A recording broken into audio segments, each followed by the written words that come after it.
this is big. This is like we all kind of saw, like, this is a game changer, but I knew people were going to mess this up because I've seen it so many times with websites and social media. And heck, when we got the telephone, we got telemarketers. Like, people just default to trying to use shortcuts, spam people, and reach a million people. And in a world with AI, where we could have 1 million or 1 billion AI agents scraping emails, spamming us, blowing up our phones, our text messages, our emails, our DMs, that just wasn't going to be scalable. And I wanted to be a part of a solution that took like a human first approach and really tried to build connections with humans rather than just like creating a bunch of AI slop and spam. Welcome to Playbook AI Partners Podcast, the show that turns AI from overwhelming into actionable. Your host, Sandy Kibling, is the chief playmaker, helping business owners and teams stop chasing shiny tools and start using AI in a way that actually moves the numbers, saving time, reducing busy work, and driving growth.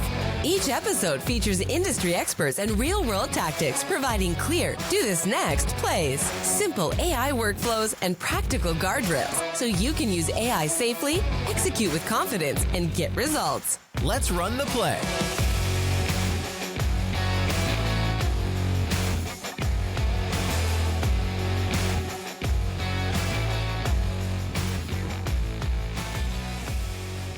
Everyone, and welcome to the show, AI Marketing to Grow Your Business Without Sounding Like a Robot.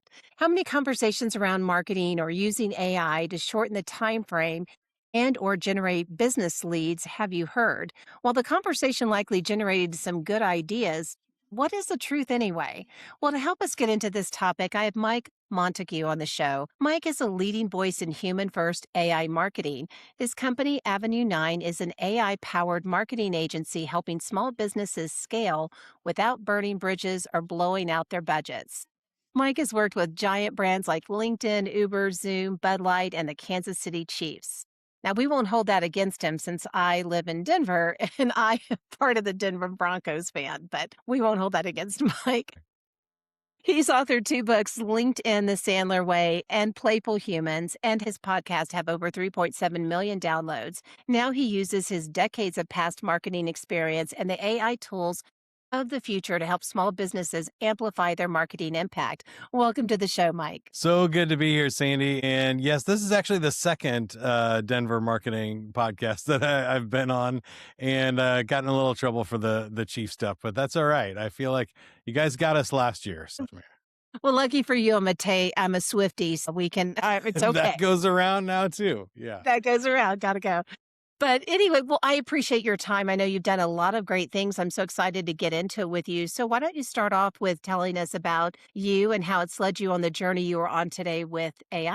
Sure. I have a little bit of a crazy story, but all of it kind of weaves together if you pay attention. So I'll give you the medium version of it, which is I happen to be kind of gifted with computers. My mom won an Apple IIc computer 1986 on a radio station contest. And it really like is a defining moment of my life, because back then there was no Windows or anything. I had to learn as like a 7-year-old kid to program a computer in order to play like video games on it and stuff. But also she won it in a radio station contest, and in high school and grade school, I was like, I don't want to be a nerd and we're stuck behind a computer all day. I don't want to be a computer programmer. I want to be cool. I want to be on the radio. So that's what I did in my 20s. I was Romeo on Mix 93.3 and 105.1 Jack FM in Kansas City, and worked with the Kansas City Chiefs radio network. That's how I got into there, and broadcasting from Arrowhead Stadium and stuff. But that took me into marketing, and my dad was a sales trainer. And so I got into internet marketing and creating websites for the Chiefs and broadcasting their games online and getting into that. And that evolved over a career of like public speaking, sales and marketing, leveraging technology with human communication. And when AI came out, I was like, ooh, this is big. This is like we all kind of saw, like, this is a game changer, but I knew people were going to mess this up because I've seen it so many times with websites and social media. And heck, when we got the telephone, we got telemarketers. Like, people just default to trying to use shortcuts, spam people, and reach a million people. And in a world with AI, where we could have a million or a billion AI agents scraping emails, spamming us, blowing up our phones, our text messages, our emails, our DMs, that just wasn't going to be scalable. And I wanted to be a part of a solution that took like a human first approach and really tried to build connections with humans rather than just like creating a bunch of AI slop and spam. Does that make sense? Well, it does make sense. And I love your mission and because I think you're right. I think people want to jump on the AI bandwagon but they don't always get it right. We are all going to make mistakes. I'm right there with you.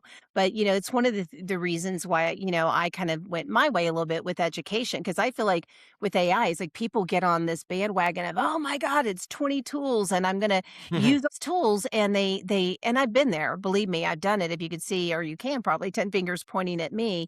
But, I think in my world, I know you're big in the marketing. My world is education because I think we have to get it right. We have to kind of take a step back and use AI, Yeah. but definitely create a foundation, as I always say. So, yes, what you're saying resonates with me 100%. Yeah, and I see so many myths and misconceptions and hype out there that like I think the automation you were talking about of using 20 AI tools and we're just going to build our whole plan out so I don't have to touch anything. Like I wake up in the morning, hit one button on my computer and all of a sudden everything else is taken care of, I think is unrealistic. It Yeah. doesn't exist today in 2026. It may someday, and I think people are working on that, but even then I kind of get this feeling that it's not gonna work. There was a new report out today that chess grandmasters have been able to memorize the perfect move to every scenario in a chessboard up to Yeah. like the first 20 moves or so. And what it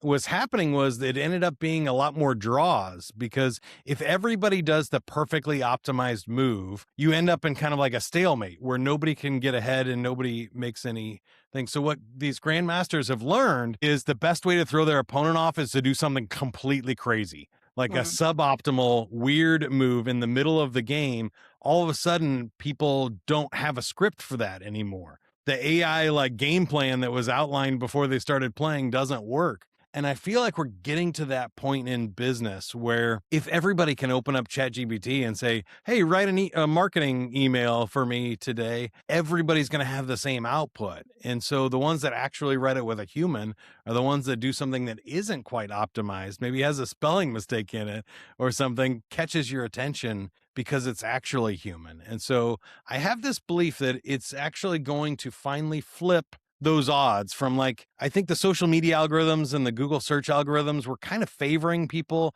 that gamed the system. And now we can say, no, if everybody's doing that, it's going to favor people that are actually more human and are trying to connect with people and not just like optimize for the algorithm. Yeah, so true. It's not a one press button fixes all things kind of thing. And I think that's where we are hearing more about human in the loop and data and governance, which I don't think get enough play, of course. But it is about being thoughtful, especially those automations, whether you're using a Zap or Zapier or Make or whatever, you're still having Yeah. to think through processes and stuff. So what would you say if somebody listening says everyone's talking about AI, but where do most people go wrong when they try to use it for marketing? What would you say? I think it's understanding the limitations and what each Mm. tool is actually good for. So the most common mistake is probably trying to expand from like a small idea to a big thing or do the entire process completely like we've already talked about.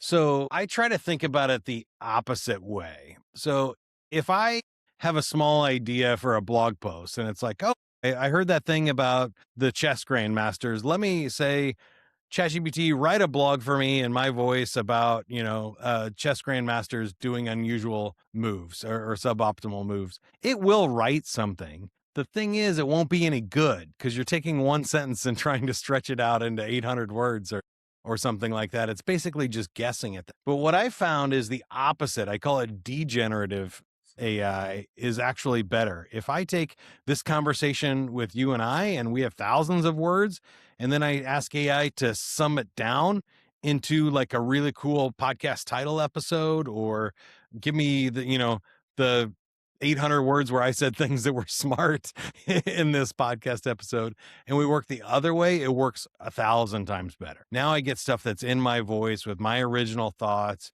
and it's Uh-huh. condensed and strong and like really impactful versus kind of watering it down and stretching out this idea past its usefulness. Is that Yeah, fair?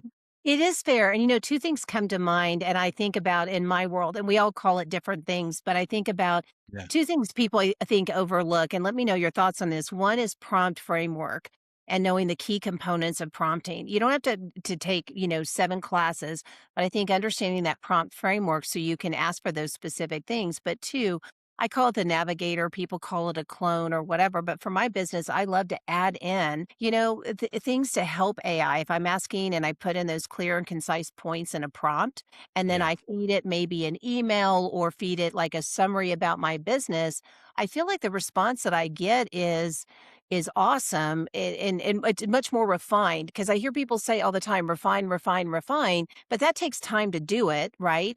And Yeah. also it waters down the response. So I'm not getting what I want. So I think if you could, really three things, and again, let me know your thoughts on it. Get the prompt right the first time, help it, teach AI about your voice and try to shoot for that one shot prompt is kind of where I went to in my head. What do you think about that? Uh, I was right with you until the last one because what I was thinking is Okay. way too many people try to one shot like the Yep. output. And what I found is it works a lot better to kind of argue and fight and go back and forth and brainstorm with AI. It's a really Hmm. great creative partner.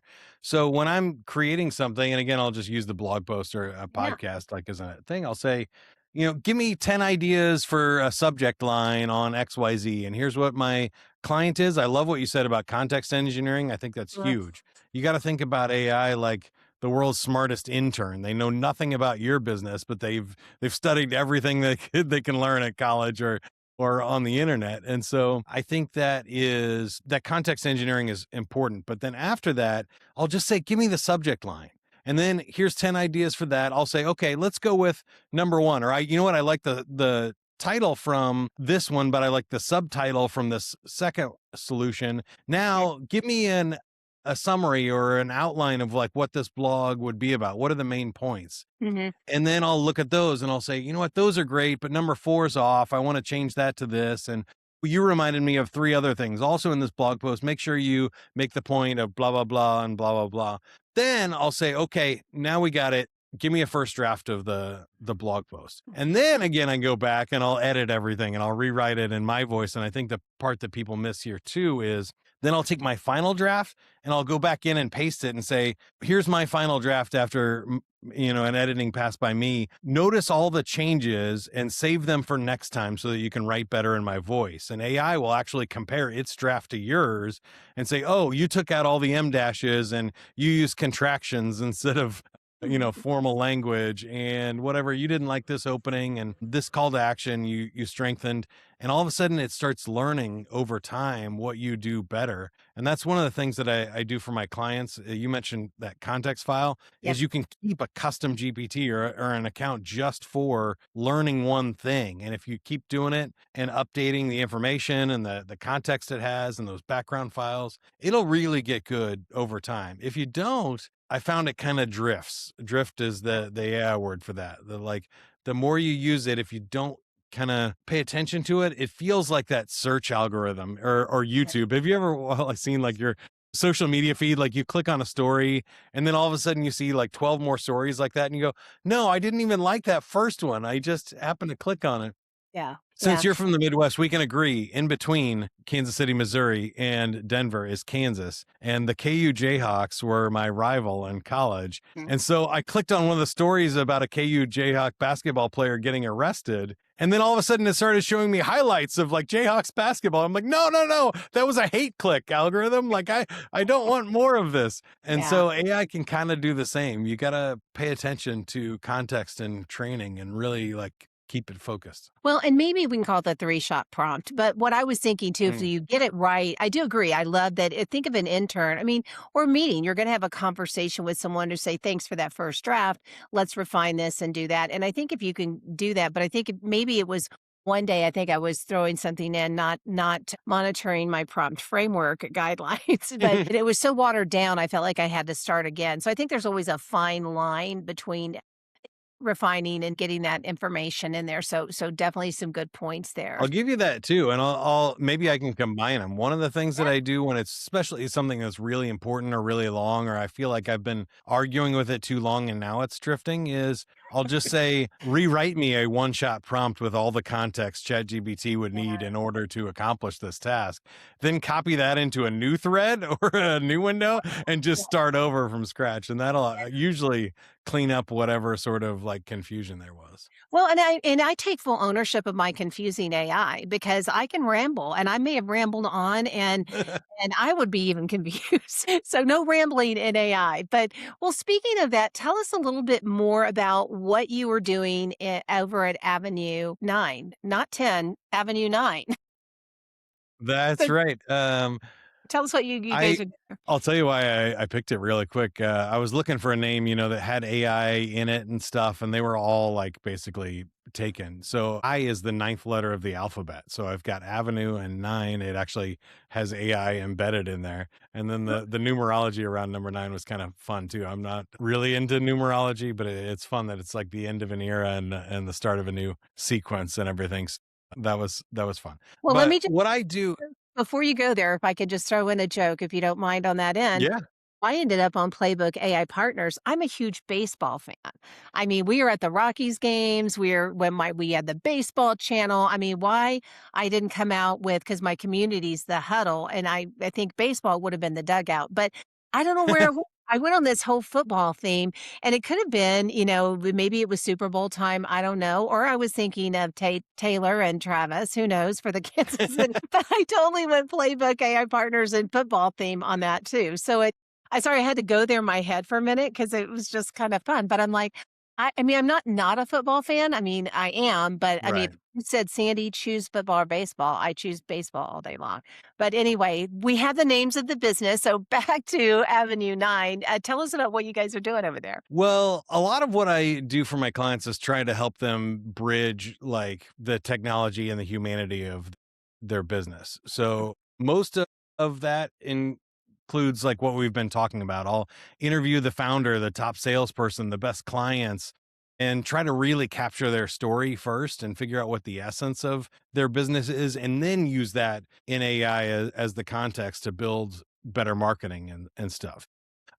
The scalable story is number one. Number two is the AI systems. And what I've kind of found is regardless of what the tool promises, none of them are that one single magic bullet. The big LLMs, ChatGPT, Claude, Gemini, Grok, they're all a nice kind of multi-purpose tool. They're a Swiss Army knife, but they can't do everything. If you think about what a Swiss Army knife is, like there's weaknesses to that too. Like you can't chop down a tree with it, or you're not going to, build a house with the Swiss Army knife, even though it might have all the tools on it to do so. It would just be a really big pain in the butt. So I help them figure out what the right tools are. And so if we want to do marketing automation and stuff, maybe that's HubSpot or an email marketing program. And if we need to create videos or educational things for internal purposes or external purposes for a YouTube channel or marketing, we'll use Google Notebook or tools like Gamma to create really cool presentations and sales presentations and graphics and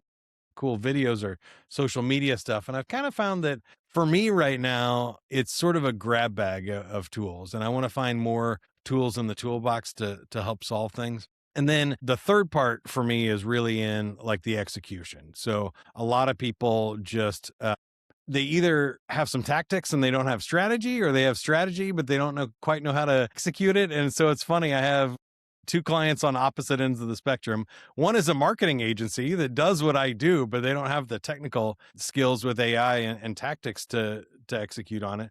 The other one is an IT firm who knows all about AI, but they don't know anything about sales or marketing. And so I help them close those gaps. And then most of my other clients are in B2B sales and they're trying to like be known for something or build a brand or an audience or a connection. Well, that's awesome. Well, do you have I'll put you on the spot here.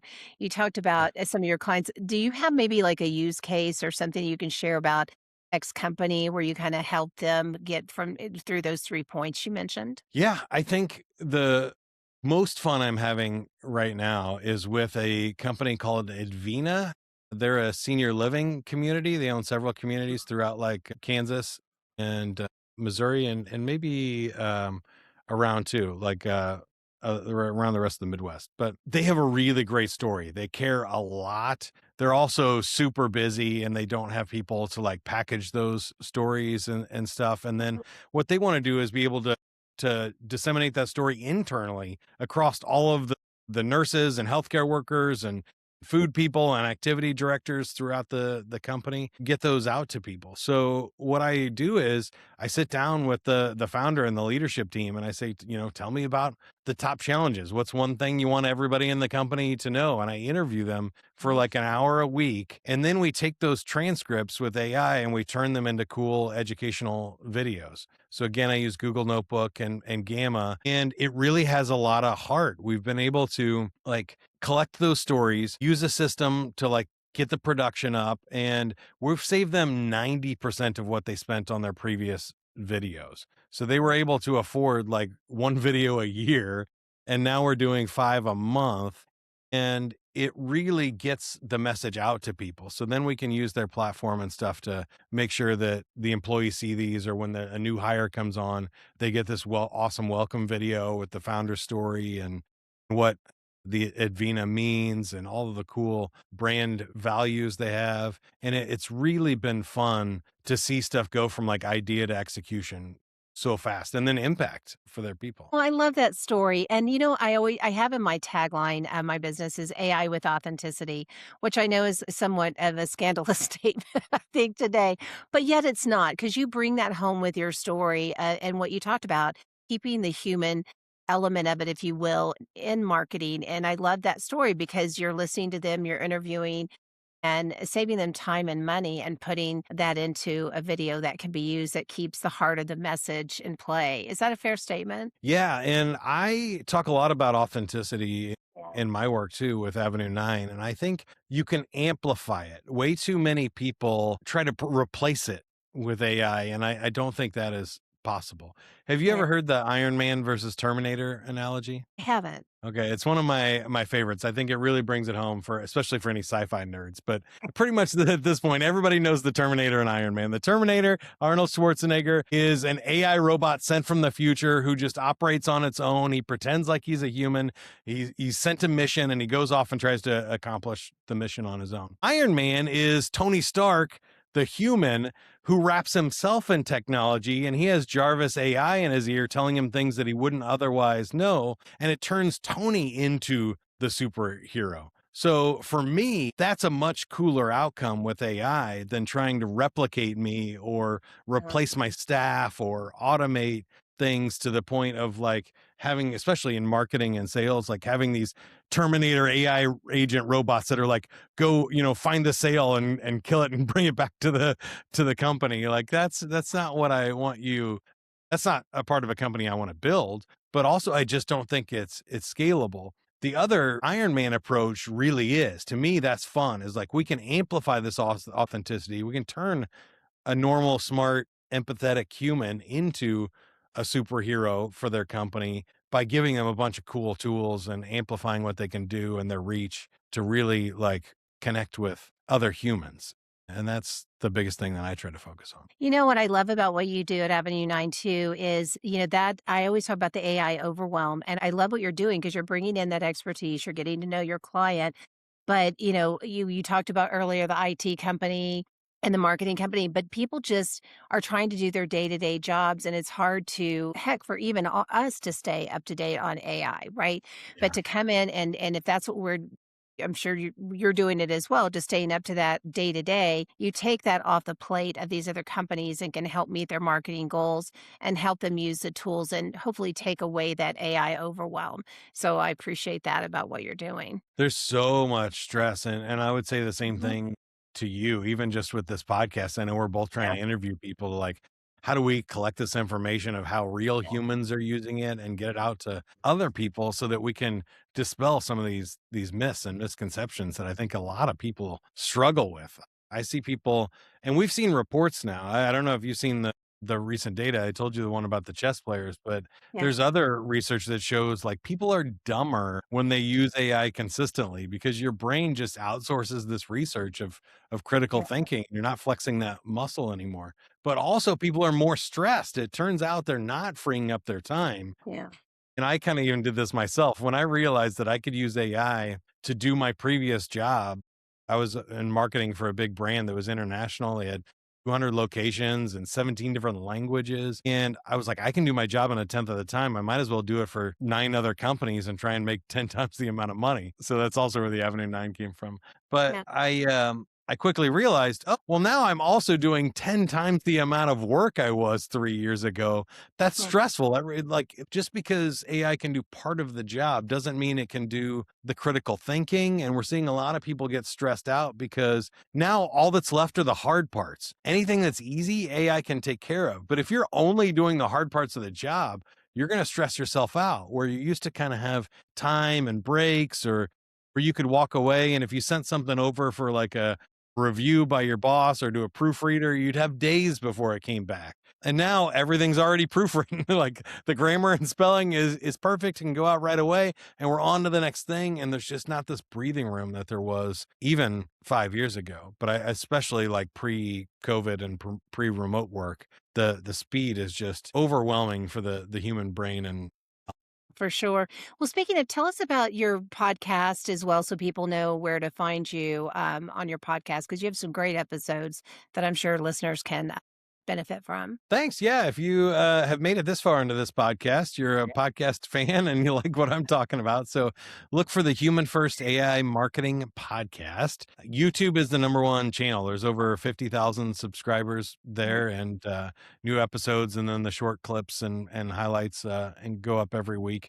But it's on every channel, anywhere you listen to podcasts and stuff. You can search for Avenue 9, Mike Montague, or the Human First AI Marketing Podcast, and I'm sure you'll find it. I do get to interview some really cool people, AI experts or marketing experts from around the world. And we try to have discussions for small and medium sized businesses. Just how do you really use AI? Like cutting through the hype. Where is it now? What's actually making a difference? What drives ROI? What drives better marketing, better content, better connections with people, stronger communities versus, um, everybody that's like, just released this new groundbreaking model is going to have 37 times the speed or accuracy and all that stuff. I'm just Yeah. not interested in chasing all the AI. Yeah.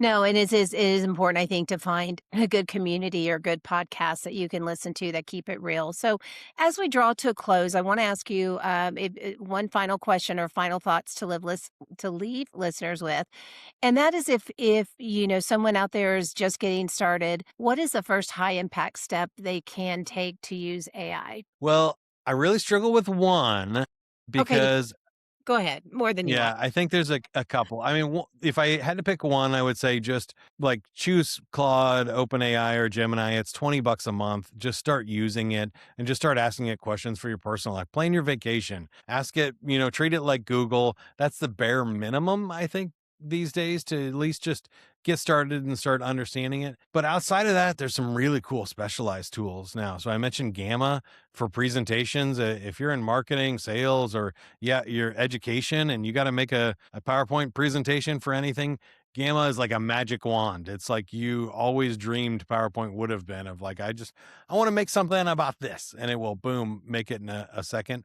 The other magic wand tool for me is Whisper Flow. It's AI dictation. So I just hit two buttons on my computer and I just talk to my computer and I can write everything now. I was getting carpal tunnel from making so much stuff. And I was writing like 10,000 words a week for my previous company. And now I can just talk it. And those two tools I think are really, really cool. The rest of it kind of depends on what you're doing. But I would say start with the Swiss Army knife, a general tool, and then pick like one really specialized tool, a scalpel that'll make a difference in your business, and try them out. Well, and then if you get stuck, we'll just reach out to Avenue 9. We'll make sure and link to that. But it has been such a joy having you on the show. I love the giggles and humor through the conversation because if you don't laugh, you get stressed or you cry or both. So hopefully we brought some good nuggets of information today. But again, we'll link to your podcast as well as your website. And Mike, I just can't thank you enough for being on today. This is such a fun conversation and again, very enlightening. So thank you for your time. Yeah, great show. Thanks for having me on, Sandy. I really enjoyed it. I enjoyed having Mike on the show. He has such a wealth of AI intel. Make sure and check out Avenue 9 to learn more about Mike and his services. Also, check out his podcast, Human First AI Marketing. The links will be in the show notes. In our next episode, I have Joe Toscano on the show. You might have read his book, Automating Humanity, or Forbes articles, or you might have seen him on Netflix's The Social Dilemma, or maybe you've seen him on stage at various media appearances or on podcasts to national news broadcast. Joe has over 13 years of UX and software development, including time at Google, where he worked with AdWords plus AdWords Express merger. Joe knows SEO and AI better than most. He is also a serial entrepreneur, published author, and international keynote speaker on the topic of technology and humanity. Until next time, take action, execute, and let's run the play.